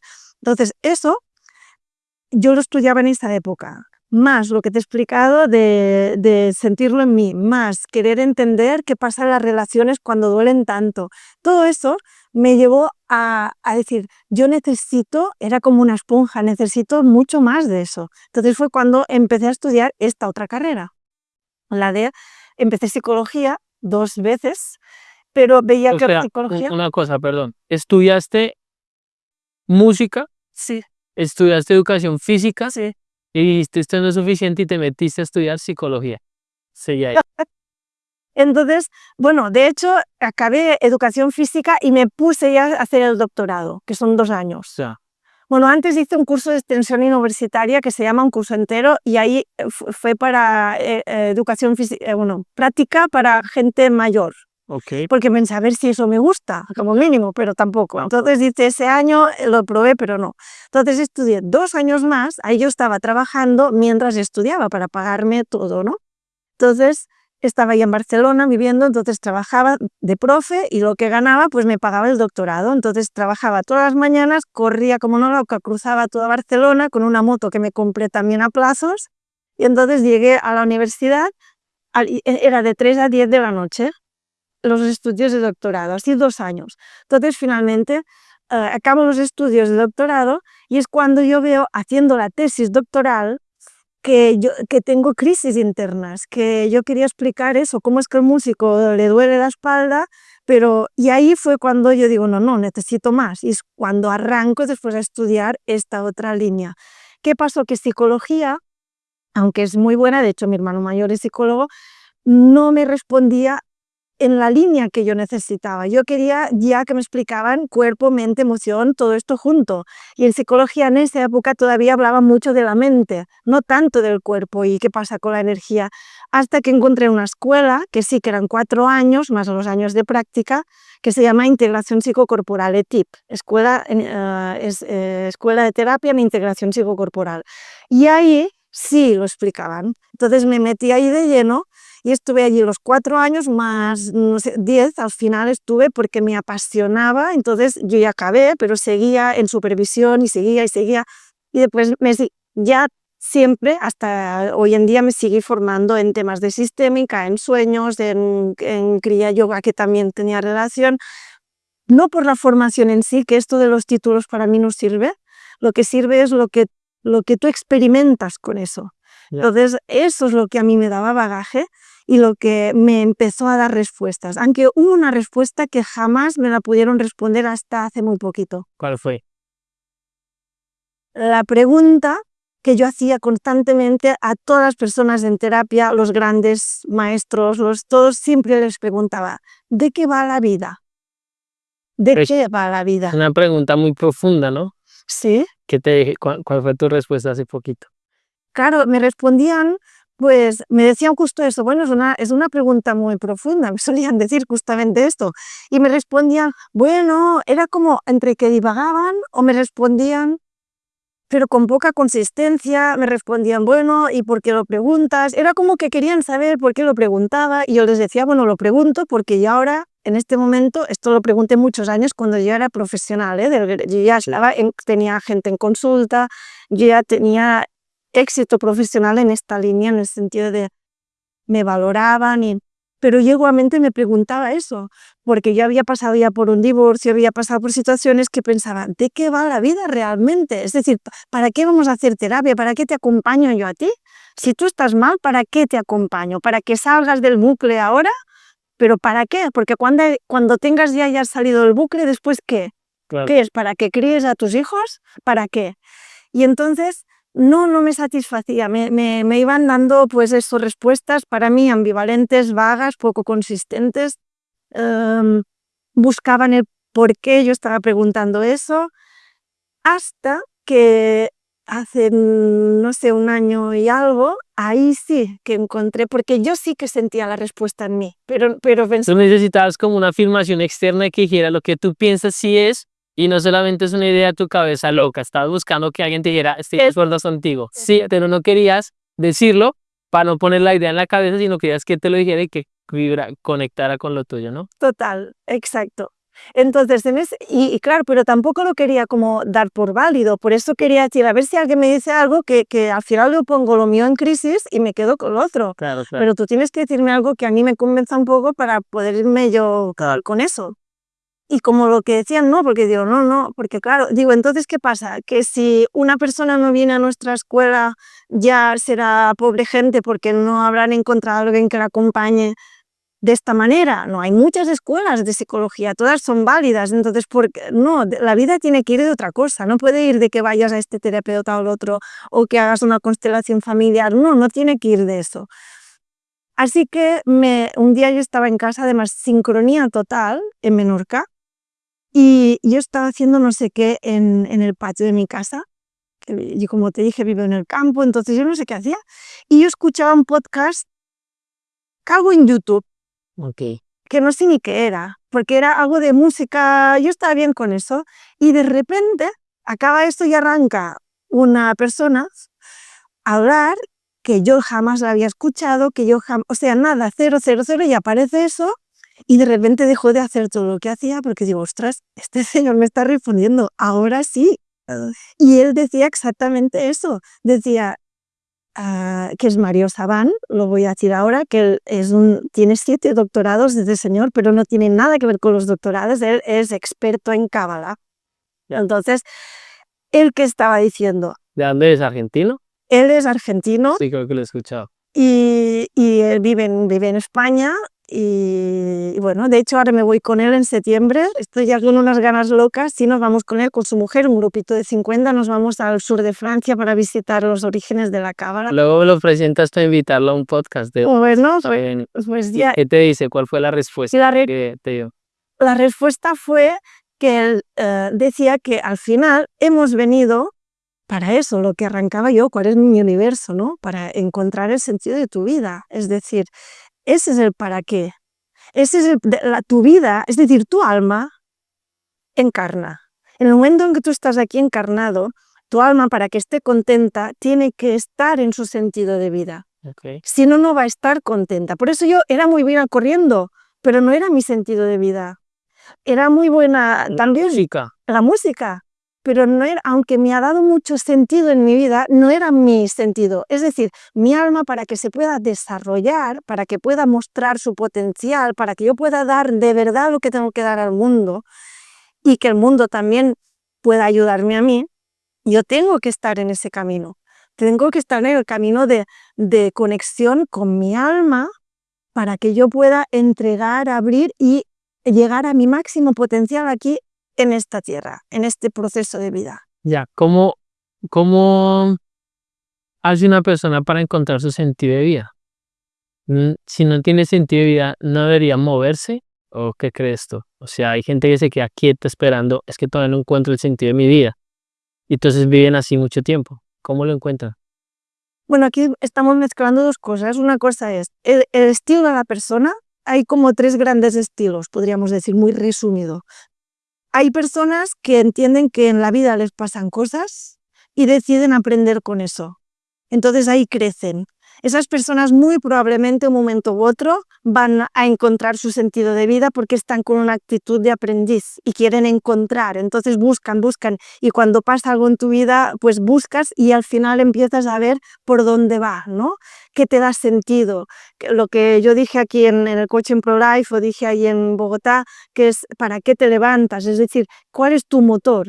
Entonces este es un estilo. Hay otro estilo, y esto me lo he encontrado también en todo lo que hago, porque después sí que estoy todavía acompañando a músicos. Ahorita nos cuentas qué hiciste después de que estudiaste esa maestría. Terminaste. Ok. Que la gente vea que tu respuesta viene desde la experiencia. O sea, no es una músico, una profesora en educación física, un formador que está hablando. No, luego estudiaste psicología, estudiaste esto otro y generaste una carrera, un éxito profesional. Pero no quiero que esa pregunta se nos quede. Entonces, primer tipo de persona, la persona que vive, ¿cómo se podría definir? La persona que aprende desde la experiencia. Sí, hay una persona que desea aprender, entiende, ya digo, a esta persona le van a pasar cosas duras en la vida, pero esta persona no se queda en un tono victimista, se queda en un tono quiero entender qué pasa, quiero aprender, quiero avanzar. Hay otro estilo que es me pasan cosas en la vida y ahí sí, me quedo en una zona victimista, mira qué me está pasando, qué vida tan dura, estos líos, que no sé para qué estoy aquí, y esta persona se queda aquí. Ok, Esta persona no quiere otra cosa, quiere quedarse ahí. Ya, entre comillas, y esto que se entienda, entre comillas, le va bien estar en el sufrimiento porque está en su zona tranquila, en su zona famosa de confort. Entonces ahí es como que su propia identidad, ya él se define o ella se define como a mí yo soy la persona a quien le pasan cosas, entonces no me muevo de aquí, no sea cosa que después pase algo peor. me pase. Entonces me quedo aquí. O al revés, o que resulte que después la vida funcione, después ¿quién voy a ser? Porque después no puedo estar contento porque la vida no va de eso. Y el tercer tipo, que sería cuando ya tú quieres aprender, te pasan cosas en la vida, no quieres aprender, bueno, perdón, importantísimo, la segunda que he dicho, que es de lo que me he especializado, al final estas personas enferman, Ya. sí o sí enferman. Eso es como que de tanto que la vida te muestra cosas para que cambies y no cambias, te enfermas porque no estás espiritual o energéticamente, no estás creciendo, no estás yendo hacia donde te dice la vida, te resiste. Entonces, como te resistes, pues ¿para qué sigues viviendo si no vas para ningún lado? Aquí quedémonos y ya está. Claro. Lo que resiste, persiste, ¿no? Le decía Jung, que entonces es como, no, es que si tú no estás expresando, tu alma te está cada día diciendo por aquí, por aquí, por aquí, pero si yo no quiero, entonces, ¿por qué me enfermo? Me enfermo para ver si me entero, así me entero de alguna manera de que puedo salir de esto. Ya, Pero si no es cada vez me voy a enfermar o me voy de cualquier manera, pero voy a tener una vida enferma, ya. gris, Ok. complicada. Puede pasar otra cosa, que esté en el mismo bucle de Ese es el tercer tipo. el tercer tipo de persona. Este tercer, ¿qué le pasa? Que no quiero aprender tampoco, Ok, pero no enfermo yo. Se enferman las personas que están a mi lado. tremendo. Porque resulta que yo no me enfermo, pero porque he conseguido manejar un estilo de moverme, de relacionarme, que voy chupando la energía, me voy como nutriendo del otro, ¿no? Yo te vengo, te explico todos mis dramas, tú me das, yo me quedo súper bien, pero después tú te quedas fatal. Pero yo después, que otra vez se va, como una tubería, ¿no? Que se va, y después me voy a otro y hago lo mismo. Entonces yo no me enfermo, pero los otros sí. Súper peligroso encontrarse con personas así y uno no ser consciente para tomar distancia porque, o sea, es súper grave en relaciones, con la familia, delicadísimo eso. Muy bien. Y entonces ahí, ¿cómo encuentras el sentido? Queda la pregunta, ¿cómo las personas encuentran el sentido? ¿Identificando qué tipo de personas son? ¿O cuál sería la forma? No, el sentido se encuentra primero con una actitud de mucha voluntad de querer vivir, de querer encontrar. Cuando digo vivir, ojo, no significa que no podemos tener momentos duros en la vida, y dices, esto es muy duro, ¿no? Me estoy refiriendo a que tú vas caminando y transitando tu vida y ahí la vida te va dando pistas Ok, constantemente. Entonces, si tú sientes que estás en paz, que estás en calma, que tú sientes una sensación de plenitud, que tú sientes que estás vibrando alto, que tú sientes que te levantas y tienes ganas ya de hacer las cosas, que llega el domingo por la tarde y ya tienes ganas casi de que llegue el lunes, de que no estás esperando las vacaciones como un loco, de que no estás esperando que llegue el fin de semana. Eso son síntomas de que tú estás bastante ordenado y colocado en tu sentido de vida. ya. Si esto es al contrario, si estás cada día mirando el reloj a ver qué cuánto queda para irme ya a casa, estoy esperando que llegue el viernes porque tengo que descansar. Otra cosa es querer descansar, eso está muy bien. Pero si yo estoy viviendo, Queriendo escapar de queriendo la vida. escapar de la vida y estoy viviendo y además o me enfermo o estoy viviendo en una vida que yo noto que está como muy cuesta arriba, ahí no estoy en mi sentido de vida. Entonces ahí es cuando tengo que preguntarme, pero quiero realmente, ¿no? Quiero encontrar este sentido y el punto es encontrar eso en sí a veces se transforma en un sentido de vida también, ¿no? Es que mi sentido de vida es encontrar el sentido de vida. Eso está bien hasta que lo encuentres. Hay gente que lo encuentra desde muy pequeñito y otro más grande. Yo, por ejemplo, tardé más, necesité pasar por todo esto. Pero el sentido de vida, todos lo podemos encontrar, pero tenemos la elección. Hay una decisión también de si quieres o no quieres. Ya. Entonces, el sentido de vida que está siempre ahí es, si yo noto, hay como dos momentos, ¿no? Yo puedo notar que hay momentos incómodos en la vida.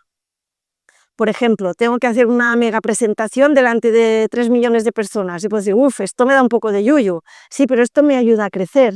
Entonces, esto puede ser que tenga que ver con mi sentido de vida, porque me ayuda a crecer. Cuando yo estoy en un momento incómodo, pero que es un momento incómodo, que yo me quedo bloqueada, que incluso me enfermo, esto significa que me va grande, entonces yo necesito aprender, pero puede tener que ver con mi sentido de vida, pero necesito como asegurarme, decir, bueno, realmente esto es lo que quiero, el sentido de vida, o me estoy enfermando porque no es lo mío. Ya, hay gente que no puede elegir, o eso se dice. Es decir, sí, Belén, tú lo hablas desde lo que piensa la gente. Tú lo hablas desde tu estado de confort, desde tu seguridad, desde tu éxito profesional, de que tienes posibilidades, tienes tu casa, tienes ta. Yo no puedo elegir. Entonces es gente que está en el rol de víctima. Segundo, dices, yo no puedo elegir. O sea, ¿cómo me dices si yo no me siento bien con mi trabajo? Yo no me siento bien haciendo esto, pero es que yo no puedo elegir. A mí me toca porque es que si no, no tengo comida para vivir. ¿Qué piensas de eso? Bueno, el poder elegir, siempre elegimos. Yo, por ejemplo, me imagino que, no sé, cuando tenía que ir a lo que decía antes, ¿no? Estudiaba el doctorado, pues yo trabajaba en algo que no era mi pasión para nada, que miraba cuando llega el viernes, no viernes, el jueves, y estaba pensando cuando llega el lunes, era horroroso. ¿Por qué? Porque yo elegía trabajar en eso, porque eso me daba un dinero, con ese dinero yo estudiaba por las tardes y con eso podía empezar a crearme un futuro diferente. Claro. Entonces, yo elegí hacer algo que no me gusta para con eso tener un dinero para poder hacer algo que si yo no tengo este dinero no puedo pagarme ni el piso, ni la moto que la pagué a plazos, ni poder comprar comida que iba a comprar en un supermercado lo más barato del mundo mundial porque no me llegaba más sino a final de mes. Es decir, elegir podemos. El tema es, hay transiciones. Si a ti no te gusta nada tu trabajo, ya tienes muy buena información, sabes que eso no te gusta. Y a lo mejor dirás, no, es que yo no estoy preparado para hacer nada más. De acuerdo. Pues entonces mira, ¿qué es lo que sí, qué es dentro de lo que no puedes, qué sí puedes? Es decir, mira, yo de momento tengo que, no sé, que limpiar lavabos y no me gusta. No sé, no creo que nadie tenga como pasión limpiar váteres y cosas así, creo yo. Ahora bien, a lo mejor esa persona, por lo que sea, decide hacer eso porque esto le da el dinero que además... Yo misma, entre una temporada antes de todo eso, limpié casas. Claro. ¿Y qué? Porque esto me dio un dinero para hacer otras cosas, sí, y no pasa nada. No eres menos que otra persona, pero eso me ayuda a otra cosa. Entonces, eso fue un verano. Después ya di clases de repaso porque vi que eso no me gustaba. Ya. Pero bueno, donde quiero ir para no despistarnos es elegir podemos. Si tú estás en algo que no te gusta, empieza ni que sea cuando acabes el trabajo, destina media hora, 1 hora, 2 horas a algo que sí que tenga que ver con lo que vibra contigo. Ya. Y sigue con tu trabajo que no te gusta, pero al menos busca un espacio para ti, para poder llenarte, para poder estar vital. Con todo eso, ve mirando, abre, porque a lo mejor no te gusta eso, pero te va muy bien porque te queda cerca de tu casa, porque en ese momento te ayuda para tu familia, entonces estás eligiendo esto porque te compensa por otros motivos. Entonces, abraza esto. Ya, lo que veo es que cuando hablamos de elegir el propósito de vida o lo que quiero, mi misión de vida, solemos imaginar que es una vida perfecta cuando vives en lo que quieres. Es decir, ahora yo puedo vivir creando o haciendo este podcast que me gusta mucho, pero la vida no es perfecta porque para disfrutar de esta hora contigo, yo tengo que hacer otras cosas que no el otro 90% de las cosas son perfectas. No, lo que pasa es que esto me gusta tanto que lo otro pasa un poquito desapercibido porque es el precio que tengo que pagar para llegar acá y hace parte del juego de ese equilibrio. No es una vida perfecta donde todo es ideal, Entonces, si alguien siente que no puede elegir, está muy bien lo que dices. Bueno, no puedes elegir cambiar esto, pero puedes elegir qué haces las otras 10 horas que te quedan libres y empieza a destinar un poquito de tiempo hasta que la balanza cambie y sea más lo que te gusta o lo que está alineado con ese sentido de vida que lo que no. Pero siempre van a haber cosas que no, porque aunque vivas en tu estilo de vida pleno, te toca limpiar la casa. Y no es tu estilo de vida pleno y pronto no te gusta, pero esto le da tanto sentido a tu vida que el resto de cosas pasan un poco desapercibidas, ¿no? Es más o menos lo que Sí, entiendo yo. sí, sí, sí, va por ahí en el sentido de que, por eso digo elegir, puedes elegir el momento de hacer algo que no te gusta, pero con eso resérvate unas horas para algo que sí. Y eso que no te gusta, empieza a abrazarlo con cariño, diciendo, bueno, es que eso como mínimo me da el dinero que necesito ahora. Vehículo. Es un vehículo para, y a lo mejor en un tiempo podrás mirar, no sé, en el periódico dando voces, oye, quiero cambiar de trabajo, me gustaría tal, pero a lo mejor te interesa en este momento. Esto por un lado.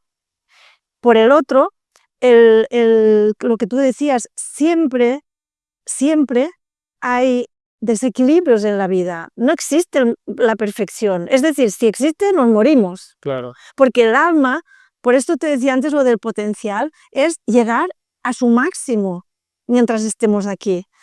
Y cada vez, para que tú puedas llegar a tu máximo, tu alma te dirá, bueno, has llegado aquí, ahora vamos un poquito más aquí. Claro. Ahora vamos un poquito más aquí. Y cada vez este poquito más aquí, estos son retos y esto incomoda. Y esto te hará momentos de sentir sensación de todo, de nerviosismo, habrá momentos complicados con eso, pero no te bloquean. Si te bloquean es que esto de momento es demasiado grande. Quédate un poquito más donde estés y revisa otras cosas. Pero siempre hay un desequilibrio. Nunca jamás hay una perfección. Jamás, porque Sí. no estaría bien. En realidad creo que es cuando hay ese estado de perfección y de quietud, es porque ya dejaste de crecer. Eso, Entonces en realidad estás empezando a morir. eso es. Y entonces incluso es peligroso que sientas que todo está tan perfecto. No es como, ay, está perfecto, tengo que autosabotearme. No, está todo tan bien y lo puedes disfrutar por un periodo de tiempo hasta que digas cuál es mi siguiente nivel. En algún área de la vida, no tiene que ser toda la vida la vas a hacer más, sino en algún área de la vida. Y también estaba pensando ahora que decías esto, que de pronto le entiendes, sí, pero es que no sé cuál es mi sentido de vida. Sé que esto no me gusta, pero no sé cuál es el sentido de mi vida. Entonces ahí creo que tiene mucho valor la información y la educación. Ahí es cuando tienes que comprar un curso, escuchar podcasts como estos, formación gratuita si no tienes posibilidades, entrar al universo de que ahí tienes muchos cursos para que puedas empezar a ver perspectivas y de pronto alguno te va a sonar y dices, mira que esto, y empiezas a profundizar y a profundizar, ¿no? Me parece eso súper importante que se dé la oportunidad y bueno, ya lo están escuchando este podcast, probablemente están buscando un poco más. ¿Qué pasa en tu vida cuando empiezas a estudiar esta carrera que estudias, la otra escuela de psicología que te metes estos 4 años? ¿En qué terminas trabajando y cómo termina siendo tu vida, el desenlace de tu vida profesional, hasta que llegas al punto que estás ahora, que estás dedicada más a ese sentido de la vida un poco más profundo? Bueno, ahí yo ya sí que noté que estaba ya Alineado. alineada, todo lo que decimos ahora. Fíjate, yo por las condiciones de vida, si no hubiese hecho nada, estaría ahora mismo de profe de educación física en un instituto y estaría enferma seguro, ya te lo digo ahora. Entonces, yo ahí decidí dejar ese trabajo Sí. para hacer lo otro. Entonces, cuando acabo, yo me di cuenta que yo hice esto muchas veces. Dejé este trabajo, pero también dejé, o sea, conseguí el doctorado, ser doctora, tuve una plaza en la Universidad de Barcelona, renuncié a ella Ya. por lo mismo. Una plaza requiere Significa un trabajo. un trabajo de esos que te puedes quedar ahí. Sí, sí, sí. Ok. Tenía mi despacho con mi nombre fuera, doctora tal, tenía mis horarios, mis clases y mi ingreso, buen ingreso a final de mes, cada mes. Yo no tenía que hacer nada más, vivía súper bien, esto en Barcelona, Universidad de Barcelona, súper bien. ¿Qué pasa? Que dentro de mí yo notaba, vale, ya ha llegado, entonces ¿qué hago ahora? Mi alma no está contenta. Ya. Yo estoy sintiendo que aquí no estoy ampliando mi potencial. Entonces, con ese momento, mientras todo eso ya había estado haciendo esta otra carrera, ¿vale? La de terapeuta de integración psicocorporal, y empiezo a ver de que por ahí sí que ya vibro de otra forma. Ahí incluso cuando yo tenía momentos de vacaciones, que ahí sí en la universidad nos daban periodo de vacaciones, yo veía que mis libros, que antes me compraba novela, me compraba, no sé, de intriga, me encantan estos bueno, los libros estos, yo empecé ya no compraba estos libros, incluso en mis vacaciones compraba, yo qué sé, la teoría del trauma, y era porque me apasionaba eso. Claro. Entonces ya empecé a ver que mi tiempo libre, mi trabajo, todo esto se empezaba ya a mezclar, yo no sabía cuándo empezaba qué cosa. Ahí es cuando estás ya viendo que estás en tu sentido de vida, ¿no? Claro. Y para la gente que lo está buscando, yo le diría, entrena, entrena, entrena. Yo tuve que entender que no era la música, aunque me apasionaba, no era el deporte, aunque tenía muchas aptitudes, no eran muchas cosas de las que probé, hasta que llega un momento que se confunde, ya no hay líneas y dices, no, es que ya no sé ni cuándo empiezo trabajo o vacaciones, porque yo siento que estoy siempre o vacaciones o no de trabajo o no sé, porque me encanta eso. ¿Qué pasó? Yo ahí ya estaba dando conferencias, estaba formando a personas en estos ámbitos también, de los que estoy hablando ahora. Y veía que eso para mí era súper fácil, me encantaba. En ese momento también estaba en orquestas sinfónicas, trabajando con ellos todo esto. Es decir, trabajaba con el músico, pero ya no para explicar nada del cuerpo en sí, sino para decirles qué te pasa a ti cuando vas a tocar, cómo puedes disfrutar, cómo puedes... Y lo mismo con deportistas, cuando estuve con el Barça, que estuve acompañando a las chicas de primera división de fútbol femenino, lo mismo, yo ya había hecho todo esto que estoy diciendo ahora. O sea, ¿qué les ayudabas a las chicas del Barça? ¿En qué les ayudabas?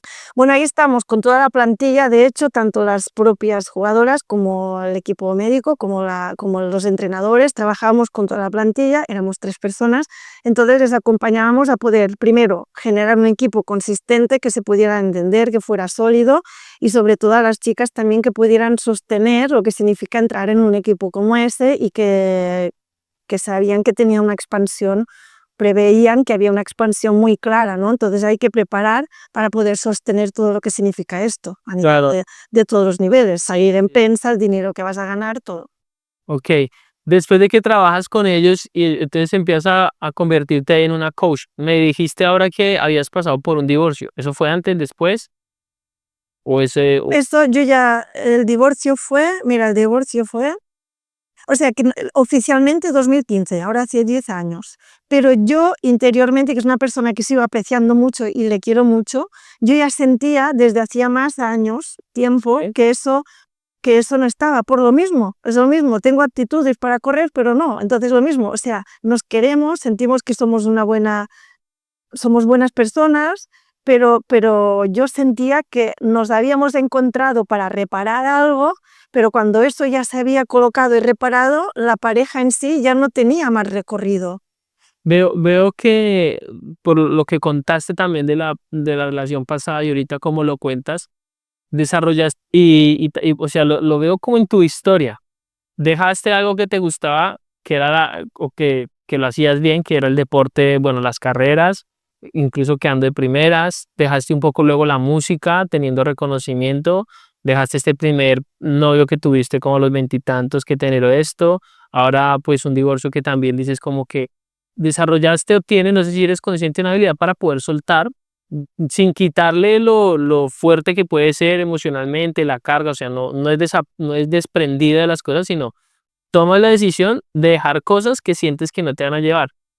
¿Cómo puede la gente aprender a hacer eso? ¿Cómo puedo yo aprender a hacer eso? O sea, ¿qué sientes que desarrollaste ahí? Mira, esto me lo dijo una amiga muy, muy cercana porque yo no me daba cuenta de esto, pero yo lo he hecho siempre, incluso con todo, Con las carreras, la profesión, con muchas cosas.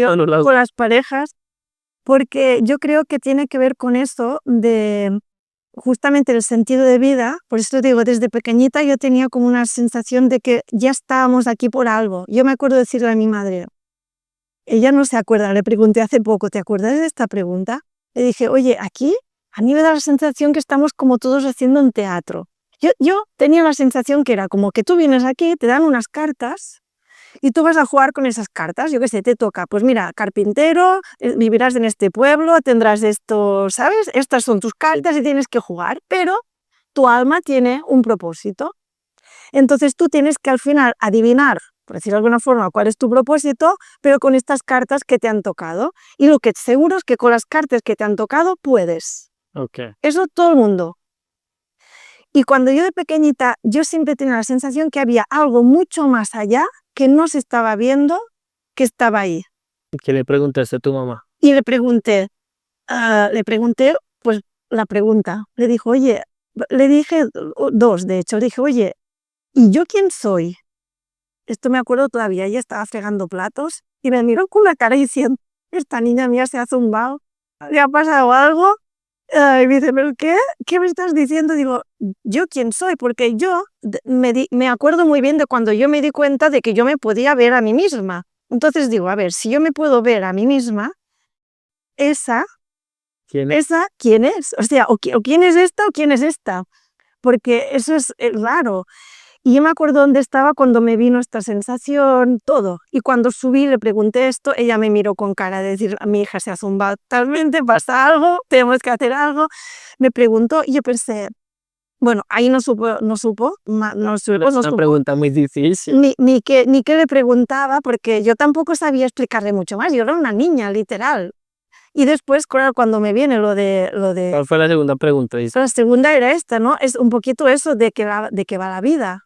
Ya. Es decir, ¿qué va? ¿De que yo tengo que encontrar pareja, casarme, tener profesión, tener hijos y ya está? Porque yo no quería eso. Entonces, ¿de qué va la vida? Pero esto no me respondieron hasta mucho más tarde, que yo ya había intuido de qué iba la vida. Ya, y con estas dos preguntas, ¿cómo crees que te ha ayudado para aprender a soltar, a dejar cosas? Claro, ahí iba, ¿no? Entonces, eso, el aprender a soltar, viéndolo ahora en retrospectiva, porque yo te diré que yo lo he hecho sin darme cuenta, pero por un motivo, porque hay algo que yo no vivo bien, nada bien en mí. Entonces, no sé si eso es bueno o es malo. Y es que yo no soporto mentirme. Ya. Es la honestidad radical, que Savannah habla de eso.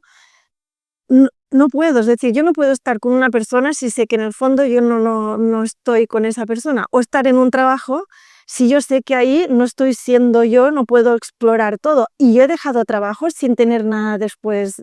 No es que yo suelte la cuerda y voy a otra cuerda, no. Y cuando dejo la pareja, la dejo y hay una crisis del copón en mil sentidos. Y es decir, no es que yo me voy de aquí porque ya tengo una zona segura.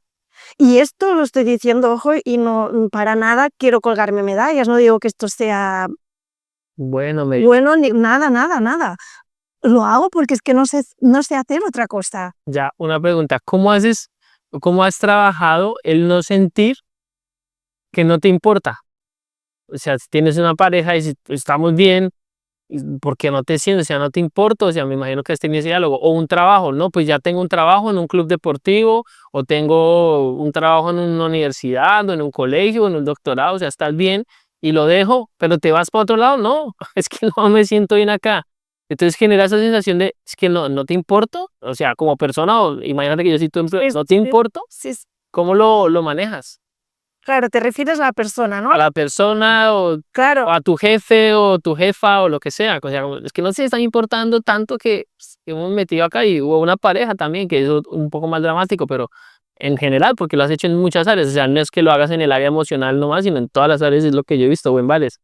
sí, bueno, te diré las dos últimas así grandotas, bueno, tres últimas grandotas y muy resumidas, que son ámbitos diferentes. En la universidad, cuando le dije al director general, porque después, claro, tienen que salir a unas oposiciones, tiene que salir todo un montón, si tú renuncias, ¿no? Porque, y este ser me decía, no, es que seguramente es que estás pasando una mala época, porque te has separado, porque tal. Él como me entendía, y decía, no, es que yo me encanta este trabajo en el sentido de que de verdad que me encanta porque decía, mira, los alumnos además tienen súper buen review, ¿sabes? Es como que te valoran súper.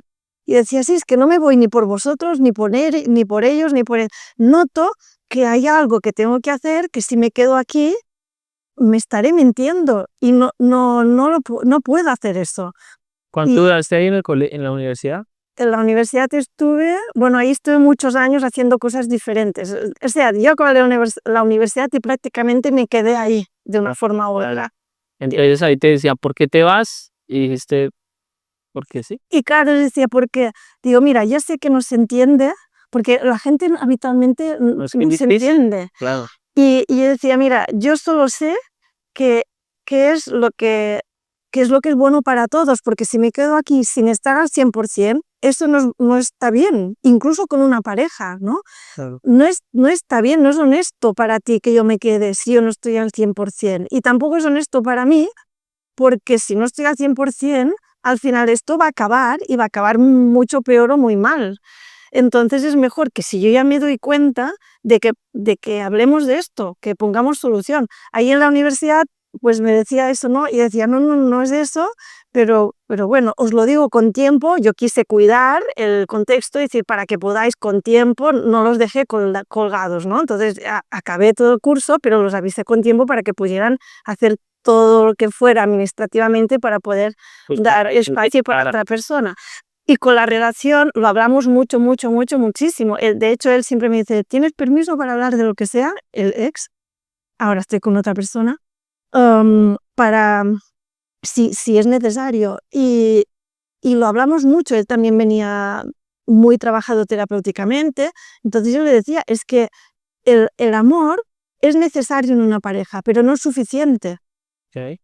Entonces ese ya era un punto. Y yo sí que sentía que yo estaba con él, pero que de verdad lo que teníamos que trabajar juntos, lo que teníamos que construir juntos, lo que teníamos que hacer, ya había acabado, ya habíamos llegado al punto final. Entonces mantener eso es una mentira. Y ahí es cuando yo le decía, es muy difícil para la otra persona también, ¿no?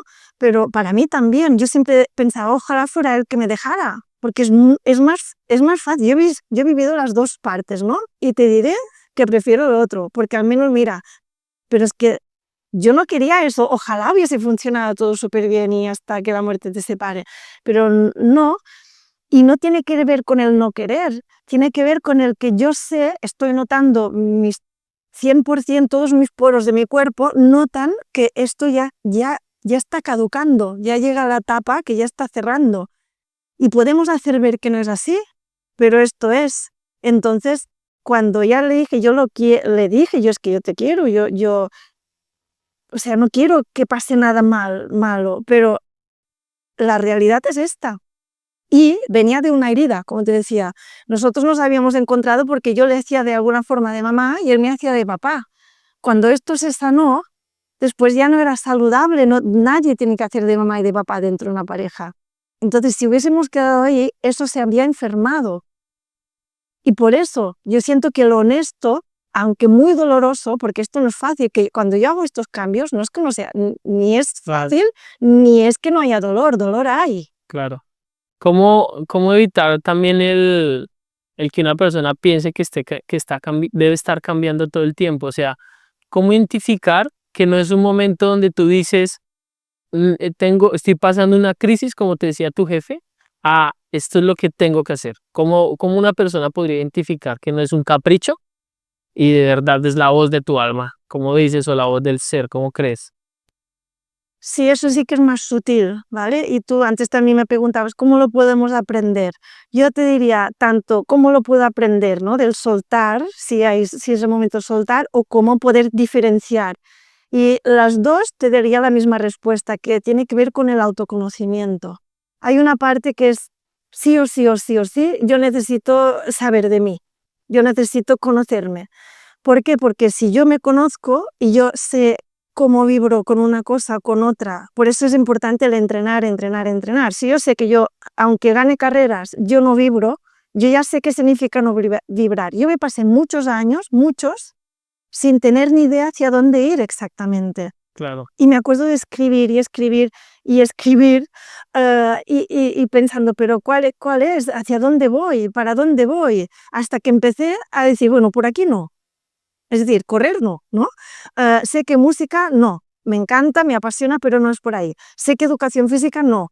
Me he tirado 5 años, mis padres me han pagado la carrera, han pagado un piso en Barcelona, pero no. Aunque todo esto, ojo, no se tira. No, esto está en ti. Eso está en ti, te construye y sirve de base para que puedas continuar. No es que hayas perdido el tiempo, has invertido tu tiempo para entender que eso no. Ajá. Hasta que empiezas a ver esto no, y después ya no sabes que sí todavía, pero hay un abanico donde dices, bueno, por ahí sí, Ya. ¿sabes? Y hay un punto ahí donde veo que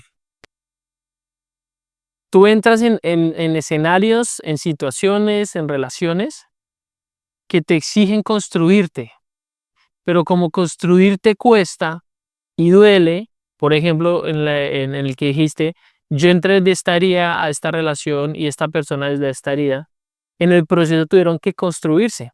Entonces en ese proceso de construirse, pues habían problemas muy duros o situaciones. Entonces en esa situación dijiste, yo la dejo porque mi voz me dice que aquí no es. Pero el propósito era construirse, pero abandonaste la situación antes de llegar a construirse. ¿Cómo sabes qué es? Porque por más que te conozcas, ¿cómo sabes que en ese momento no estás diciendo es que quiero salir corriendo porque me está costando mucho y yo creo que esta persona no me va a servir? Pero el propósito era que esa relación te sanara, que esa relación te, no sé si me hago entender. Sí, súper claro. Yo sentí que salí en ese momento, pues yo estuve 15 años con esa relación. Ya, Entonces, en los 15 años, yo al principio, yo ya casi que estuve a punto de salir. Después estuvimos ahí, después nos casamos. Después, en un momento, que no sé en qué momento era, de cuántos años, ahí hubo una crisis de estas. Y ahí sí que yo hubiese salido corriendo, pero yo notaba que no podía salir porque si salía me estaría mintiendo porque a mí me faltaba aprender algo de esa relación. Y me quedé, sentía. me quedé 8 años más desde este momento, porque esto sí que me acuerdo que era el 2007. Entonces, ahí me quedé y lo hablamos. Y después hubo otro momento así. Y ahí otra vez me quedé porque sentí que no podía irme porque había algo más que yo necesitaba entender y construir en esta relación. Y me quedé. Y otra vez me quedé hasta que después yo ya entendí y sentí una claridad interna enorme de decir, wow, ahora veo por qué nos encontramos, ahora veo por qué necesitábamos estar juntos, ahora veo qué me aportó él a mí, ahora veo qué le tenía que aportar yo a él, ahora veo que yo ya estoy de otra, ya está, y él ya está. Entonces, ahí sí, 15 años después, pero yo me quedé y me quedé Ya. antes. Me parece muy, es complejo, porque yo sé que la gente, yo mismo me pregunto como, ¿cómo lo sabes? O sea, porque no puedes describir la claridad hasta que tienes la claridad. O sea, la claridad que tuviste 15 años después, Sí. o sea, 5 años antes no lo hubieras podido identificar, no hubieras dicho esto es claridad, no lo tenías. Y cuando ves parejas como tus papás que han vivido tantos años juntos, entonces ellos tenían que estar todo el tiempo juntos o ellos se acostumbraron a estar todo el tiempo juntos y aceptaron estar todo el tiempo juntos, o crees que existe la posibilidad de una pareja, como ahorita lo mencionaste, de que hay parejas que están para estar toda la vida juntos y que su crecimiento es en otras áreas de la vida, que no es en la parte emocional, sino en otras áreas. ¿Cómo ves esto? Ya para ir terminando, que se nos alargó todo, que otro me gusta. Yo creo que existen las dos opciones, es decir, segurísimo que hay personas, yo conozco de hecho una pareja así, ¿no? Que me encanta verlos además, son muy amigos íntimos míos y se conocieron desde adolescentes y los ves y están, Llegando ahí. sí, y ahora que estoy viniendo en el avión he recibido mensajes suyos, estamos aquí desayunando, o sea, súper, y los ves, cómo se acompañan, cómo se miran, ¿por qué? Porque sus áreas eran otras. Aunque dentro de la pareja siempre creces, siempre, Correcto, siempre, claro. siempre, siempre. Pero la otra cuestión es cuando entramos en la pareja, no porque escojas a esta pareja, sino porque no quieres que esa persona se vaya con otra, por ejemplo. Ok. Entonces tú ya no estás dirigiendo a esa pareja, lo que tú no quieres es sentir la sensación de abandono, por eso te quedas ahí, que eso es donde nosotros arrancamos con la mía anterior, ahí la relación. Entonces, yo no es que te elijo a ti, sino que no quiero que tú te vayas con otra, entonces yo quiero que te quedes. Pero fíjate ya qué base tan poco consistente. Entonces, ahí, clarísimamente, el tema es, ¿qué hay que hacer? Sanar. Hay mucho, mucho que sanar. Entonces, muchas veces las parejas, ¿qué pasa? Si son dos individuos y este se va sanando y este también, este también, este también, a lo mejor cuando nos unimos, lo que nos unió era la herida.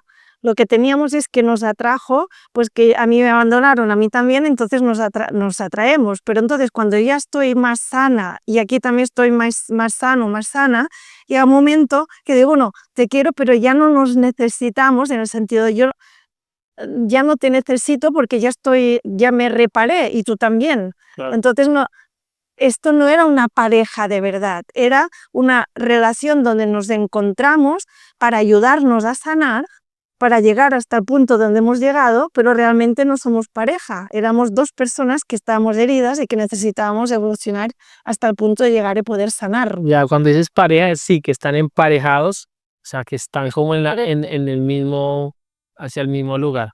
Pero hay gente que se encuentra, que igual pueden venir de heridas, pienso yo, no sé, dime tú, y que se sanan y luego dicen, pues para nuestra siguiente versión, te elijo, ahora sana, te elijo.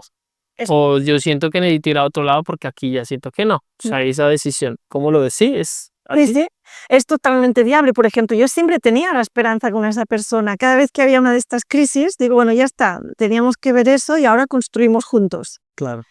Y eso puede ser, y de hecho, eso es lo que realmente son las parejas, que después, claro que hay crisis y hay cosas, pero otra vez, y después ya son como dos personas diferentes que se eligen otra vez.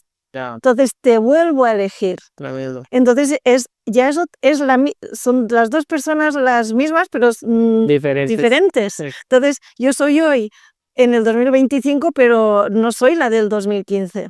Claro. Y tiene que ser así para que vaya bien. Entonces ya te elijo, pero te elijo nuevamente con la nueva versión que eres. Y creamos otra relación. Ya. Eso sí. Pues bueno, hemos estado aquí creo que como 1 hora y 20, 1 hora y media, se ha pasado el tiempo súper rápido.